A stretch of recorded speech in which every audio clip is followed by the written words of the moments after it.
from little stick figures that run in and attack your castle.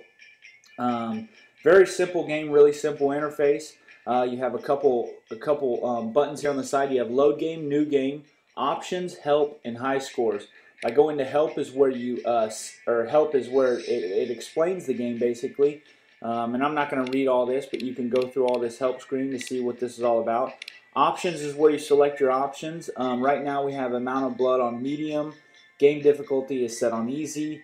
Sound effects enabled, and then shake to deploy bomb enabled. Music, rotate. Okay, so I'm going to go back to main menu. I can look at high scores. I'm just going to go on to the gameplay right now. I'm going to go to new game. So here's the gameplay basically. I can pause it by hitting this button in the side here, and it's going to give me a few options. I'm going to go back to resume, and you'll see here up the life bar, there's a guy. Let me pause this real quick so I can explain what you do. When the stick figures run on the screen, you have an option to basically pick them up and drop them or throw them into the ground. And then also there's other things that come onto the screen, such as horses and little barricades and stuff that you have to either use archers or different things to kill those. So I'm going to show you. Basically pick this up and you let them go. And that's how you kill these things. And again, you can throw them. And so this is the first level. We should have about 5 or so people get in here, or 5 or so stick figures. And that's really it. So I'll let it actually go. Or I guess it was just 3. So I'm going to go ahead and continue.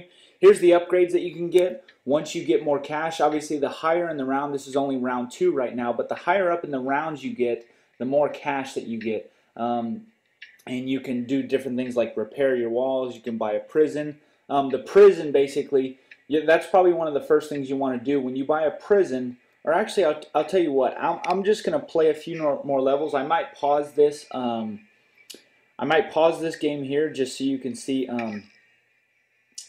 Yeah, that's actually what I'm going to do. So we're on round 2 right now, and I'm going to pause this game. I'm going to play a little bit more within the level, so you can see some of the prisons and the archers and the different things that you can basically do with this game. So let me pause this video right here, and it's going to pick up maybe in a higher round, maybe 10 or so rounds. So I'm going to play for a little bit, and I will be right back. Okay, so I just got to round 8, and you can see that my cash is now almost $5,500, and I can buy a prison now. So I'm going to click on buy, and what the prison does, excuse me, it'll give you a little pop-up right here. It says, gently drop invaders into your cage to capture them. You can only capture 1 at a time. Make sure to save up prisoners. So basically what prisoners do, any of these other options that you have, this bomb factory, archery pit, repair shop, wizard school, they all take users, or they all take members to use any of these. So if you want, excuse me, if you want, let's say 10 archers, then you have to have captured at least 10 prisoners to use those.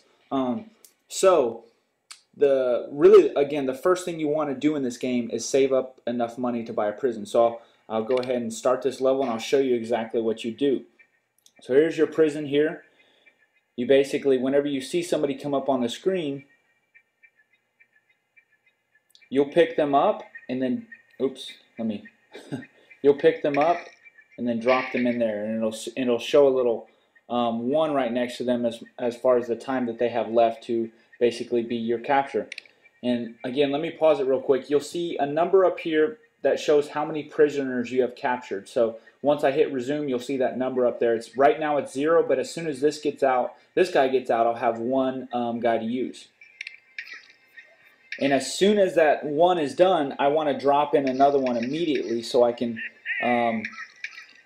get the prisoner. So you'll see now it's ×1, and now it's ×2. So I captured 2 prisoners. And so again, I don't have enough money now. I can't use any of those prisoners yet. But as soon as I have enough money, I can buy an archery pit, a repair shop, a wizard school. And within these things, I'll show you really quick. Let me just go to the help.